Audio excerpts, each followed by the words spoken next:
Olá, tudo bem com você? Espero que sim. Bem, neste vídeo vamos falar sobre o Deportivo Lara, que será o adversário do Peixe do Santos no dia 9 de março, pela segunda fase da Libertadores de América, a chamada segunda fase, a fase prévia, a pré-Libertadores, como todos conhecem. Bom, deixar claro que o vencedor deste confronto irá para a terceira fase, que é a última das fases prévias, antes a fase de grupos, para enfrentar o vencedor de São Lourenço, da Argentina, e a Universidade de Chile, a Lau de Chile, duas equipes aí que ainda estão, de certa forma, vivendo momentos bem complicados. Lau de Chile veio de uma recuperação futebolística que beira o inacreditável no contexto do futebol chileno. Começara o campeonato passado para cair para a segunda divisão, esteve durante muito tempo indo para a segunda divisão, quando torcedores já apostavam nisso, quando dirigentes já entregavam já, na verdade, os pontos, quando espectadores, quando a mídia chilena já considerava que Lau de Chile cairia para a segunda divisão, eis que chega a Lau de Chile, vejam vocês, o técnico Rafael Dudamel. E Dudamel, que fez aqui, passou pelo Galo e não foi muito bem, e não foi, na verdade, nada bem, acaba praticamente salvando Lau de Chile do rebaixamento e, no final da competição, praticamente no último jogo, consegue uma vitória espetacular, levando a equipe também à Copa Libertadores de América. No caso, essa fase prévia da Libertadores, essa equipe vai enfrentar o São Lourenço, que é um clube hoje dos grandes argentinos. Há três clubes que estão aí flertando durante um bom tempo com a crise. Um deles já bastante imerso em crise é o Independiente. O outro que está louquinho, muito louco mesmo para ficar tão mal como o Independiente é o Racing de Avellaneda. E o terceiro clube da lista é o São Lourenço. O São Lourenço deu um grande passo para frente nesse sentido, fazendo a contratação de um bom técnico que é o Diego Dabove, que é um técnico que constrói o jogador, termina o jogador, lapida o jogador, calibra aquilo que no jogador está excessivo nas suas ações dentro de campo. Então é uma equipe que pode apresentar uma grande recuperação futebolística e as contratações iniciais do São Lourenço realmente significam que essa recuperação de fato pode mesmo acontecer. Ou seja, o adversário que vai sair de Lau de Chile e São Lourenço, de fato será um adversário bem complicado para o vencedor de Santos e Deportivo Lara, esse confronto que vai acontecer pela segunda fase da Libertadores de América. O Santos vai enfrentar essa equipe venezuelana. E quem é o Deportivo Lara? Que equipe é essa? Uma equipe que tem 12 anos de vida só. 12 anos de vida, mas ele se junta, na verdade, ao antigo clube que existia lá no departamento de Lara. Lá na localidade existia um clube já. E aí, no caso, ele se juntou, É um clube que tem 12 anos de vida, mas que se juntou a uma herança de um clube anterior que existia já há um bom tempo lá na Venezuela, notadamente no estado de Lara. Algo de interessante para o Peixe, acho que muito positivo para o Peixe, é que não vai precisar jogar lá em Caduri, lá na cancha do Deportivo Lara. A Conmebol, inexplicavelmente, não deu explicação, simplesmente não falou nada a respeito. Marcou o confronto do jogo da volta, no caso, para Caracas. Então, o jogo do Santos vai ser no estádio Universitário de Caracas.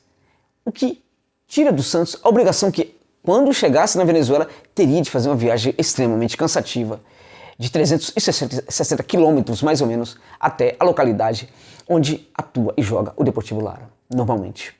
Bem, então, o que acontece? O Santos vai enfrentar essa equipe inicialmente aqui no Brasil, naturalmente no Brasil, depois vai para o jogo de volta lá na Venezuela, uma semana depois, na primeira terça.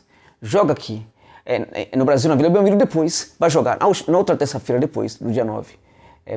Praticamente aí no dia 16, vai jogar lá na Venezuela, em Caracas, contra o Lara.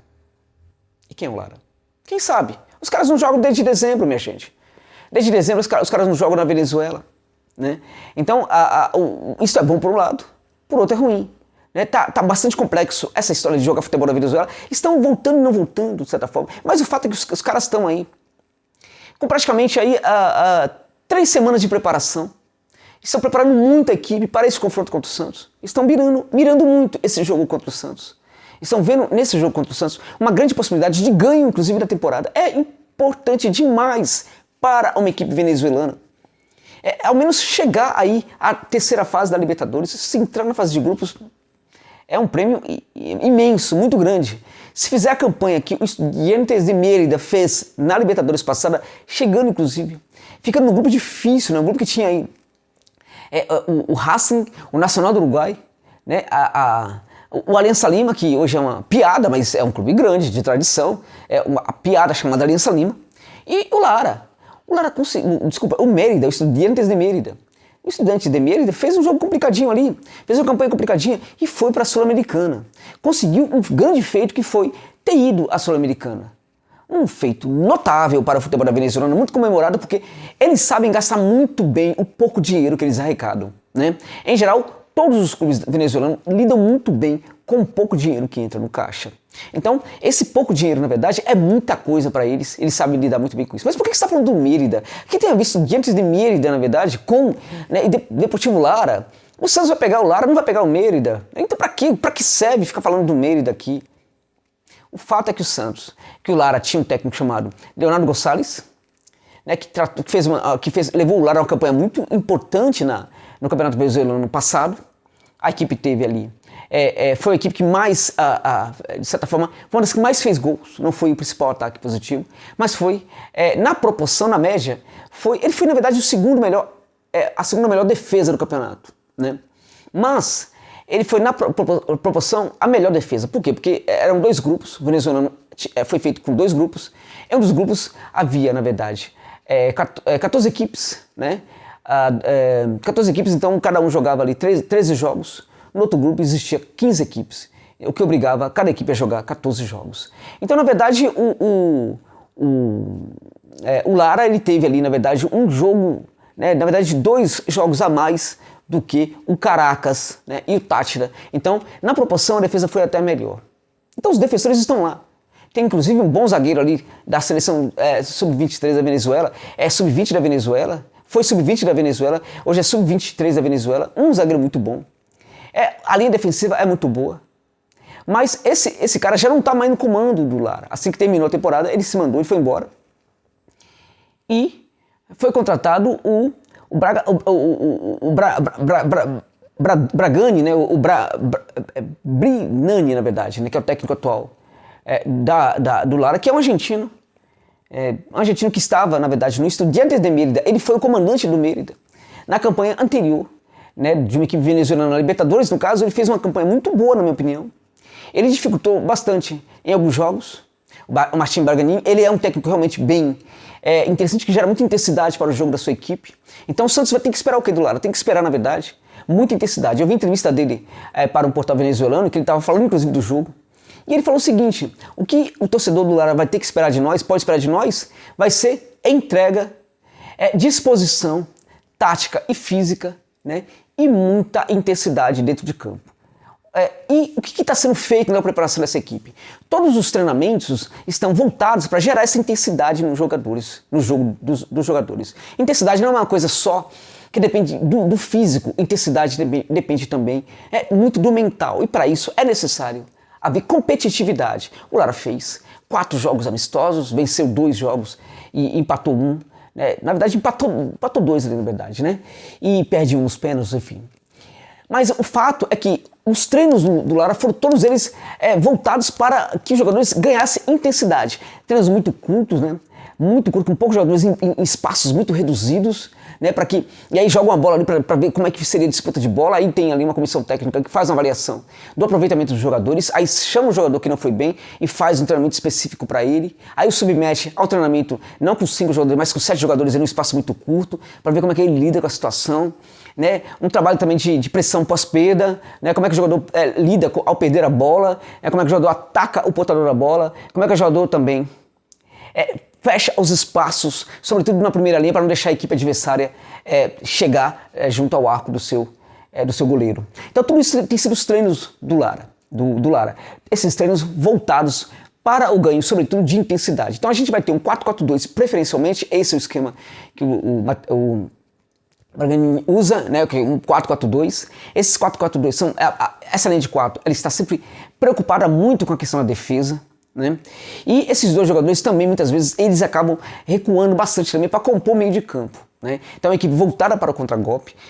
uma equipe que vai experimentar o contra-golpe o tempo inteiro, que na medida do possível vai dar campo para o Santos, né? Não é uma equipe que em todos os jogos, por exemplo, ele tem menos posse de bola do que os seus adversários, longe disso. Em algumas situações, quando é necessário, as equipes desse técnico costumam tentar ter a posse de bola, ter uma presença muito mais eficaz, muito mais atuante no campo de defesa dos seus adversários, né? Mas a questão é o seguinte, o mais importante que eu vi naquele Estudiantes de Mérida era justamente a disposição dentro de campo, né? A luta, a entrega dos jogadores em prol de qualquer bola, qualquer disputa. Então, o que o Santos vai encontrar nesse Lara é sobretudo uma disposição tática gigantesca para a marcação, para a saída na recomposição, né? Para o jogo pelo lado do campo, um jogo muito veloz pelo lado do campo. O Santos vai ter que se preocupar demais com a marcação pelo lado do campo. Hoje o Lara é uma equipe voltada para acionar o jogo, sobretudo pelos lados do campo. A primeira preocupação é acionar um jogador nos lados do campo, né? E curiosamente, esse Lara ele marca muito bem pelo lado do campo também, né? Porque a recomposição é muito bem feita e os jogadores da primeira linha são muito treinados para fechar aquela linha quando os seus laterais não estão presentes. Então eles tentam dar aquela cobertura, existe aí um recuo de um ou dois volantes para manter ali intacta ali alguns jogadores à frente do arqueiro, enquanto dois ou um ou dois laterais vão fechar o lado do campo até que eles consigam ter a presença dos laterais que voltam do campo de ataque para recompor. Então, curiosamente, eu vejo essa equipe do Lara protegida ali pelo lado do campo, e não é o setor que o Santos tem que explorar muito. Curioso, porque o Santos tem muito ponteiro bom, né? Quando a gente pensa no jogo do Santos, a gente vê Marinho e Soteldo jogando muito bem. Mas, curiosamente, eu vejo falhas na questão do Lara justamente pelo centro do campo ali, né? É um lugar que pode ser explorado pela equipe santista. Uma outra situação interessante para o Santos é a questão da bola aérea. Os venezuelanos têm falhado muito nisso, eu vi essas falhas do Mérida na temporada passada. Curiosamente, gente, nas poucas falhas que eu vi da equipe do Lara também na temporada passada, eu assisti 4 jogos do Lara daquela temporada anterior, né, dos poucos gols que eles levaram, os gols eram sobretudo gols através da bola aérea, né? Da bola aérea que, né, o time, portanto, tem dificuldades nesse jogo aéreo, sobretudo na bola aérea que vem de cobrança de falta ou de escanteio. Então, esse tipo de coisa, o Bragantino está tentando melhorar na equipe, né? Mas eu acho muito difícil que, diante de todas aquelas falhas, né? Porque ali não me parecia ser apenas uma questão, por exemplo, tática da equipe, me parecia também ser uma questão do jogador, né? Uma questão de deficiência técnica mesmo de alguns jogadores. Então, acho que aí isso deve continuar um pouco no Lara, essa questão do jogo aéreo, sobretudo de bola parada ou de escanteio. Então, é um problema que o Santos pode, na verdade, explorar. Acho que o Santos tem sim que variar um pouco o seu jogo, atacando sim pelo lado. O Santos tem que levar seu jogo a campo, seu jogo de ir utilizar sobretudo o lado do campo mesmo, mas o Santos tem que também abusar de tentar usar o corredor central para chegar na área do Deportivo Lara e arrematar. Claramente não vai dar tempo para o Ariel Rolando colocar toda a sua assinatura nesse modelo de jogo do Santos, né? Mas a gente vai ter já uma equipe do Santos comprometida, por exemplo, com uma saída mais limpa do fundo, né, com um ataque aos espaços muito feroz, né, um ataque também ao portador da bola também muito feroz e uma pressão também pós-perda muito feroz, sobretudo porque o Santos vai tentar tramar ali no campo de ataque, no campo de defesa dos seus adversários. É assim que eu vejo. Esse Lara, quando ele está sendo muito pressionado ali, né, esse técnico, ele tem o Braganini, ele tem uma ideia de que o jogador precisa, os seus jogadores defensores precisam saber lidar com essa pressão, precisam aprender a viver a pressão adversária, a sofrer com a pressão adversária e saber lidar com ela, né? Eu acho que isso o Bragantino vai levar de fato para essa equipe do Deportivo Lara, porque era isso que a gente via no Mérida, mas nós não víamos muito isso no Deportivo Lara anterior do Léo Gonçalves. Então é alguma coisa que pode ter melhorado muito, mas é alguma coisa que talvez aí ainda precise de um pouco mais de evolução. Bem, eles vêm para o Brasil mais do que nunca para buscar não perder.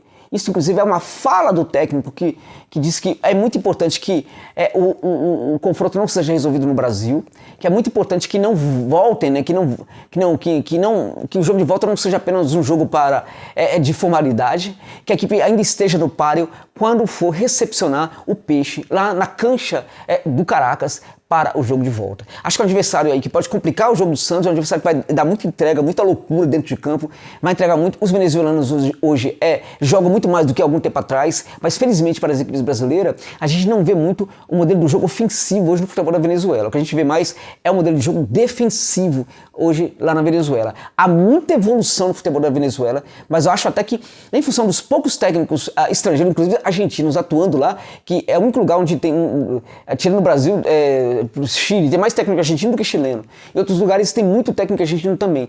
Na Venezuela também tem técnico argentino, mas tem muito técnico venezuelano. Há muitos bons, muito estudioso, técnico estudioso da Venezuela que tem surgido aí nos últimos anos, mas eles são quase todos voltados para o jogo defensivo.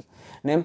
E aí, curiosamente, há uma aparente contradição na questão da Venezuela, porque cada vez mais aparece jovem que sabe lidar muito bem com o jogo ofensivo.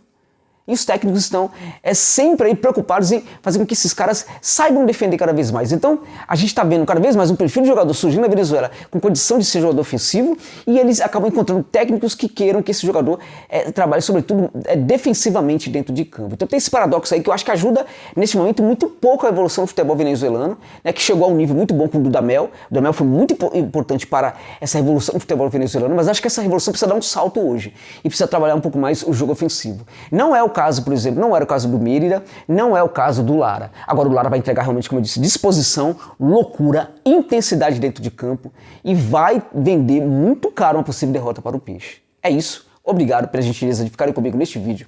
Até o final.